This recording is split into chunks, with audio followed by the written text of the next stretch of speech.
আপনি কে? আমাদের বাড়ির সামনে এরকম একটা উদ্ভট ড্রেস পরে এরকম নাচন কুদন করতেছেন? আপনি কি ওসমান? হ্যাঁ আমি ওসমান, আপনি কে? মা দেখেন কে আসছে।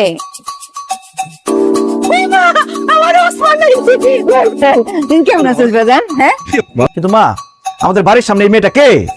আরে এটা তো তোর বউ, আমাকে বৌমা বকুল। কি? এই বজ্জাত মেয়ে তো আমার বউ হইতেই পারে না।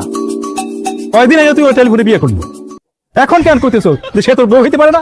আমি যারে টেলিফোনে বিয়ে করছি সে মাথায় হিজাব পরতো, শাড়ি পরতো, আর এই মেয়ে এরকম জিন্সের প্যান্ট তারপর কি গেঞ্জি মেঞ্জি পরে দাঁড়া রয়েছে। অসম্ভব, এই মেয়ে আমার বউ হইতেই পারে না। ওহো এই কথা। আপনার জন্য যখন আমি ছবি তুলে পাঠাইছি তখন আমি হিজাব টিজাব পইরা শাড়ি থ্রি পিসেরই পরছি। আমায় জোর করছে, নাইলে তো আমি সবসময় এডি পইরাই ঘুরি। এই ভালো কথা, তোমার এরকম কালা লাগতেছে কেন? আমার গায়ের রং তো হালকা ডিপ, এর জন্য আমার কালো লাগতেছে। তুমি না আমার টেলিফোনে কইছো যে তুমি মোলার মতো ফর্সা, তোমার আত্মীয় স্বজন মজা করে তোমার সাদা বলা ডাকে।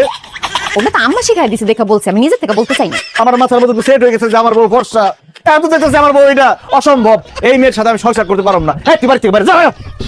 মগের মূল্য পাইছেন আপনি? আপনি কই দেন আর আমি বাড়িতে বাইরে হয়ে গেলাম? আমারে বিয়া করছেন, সারা জীবন আমার সাথে আপনার সংসার করতে হইব। ওই আমারে বাড়িতে বাইরে যেতে কইবেন, সংসার করবেন না, এইসব কথা কইলে মুখ একদম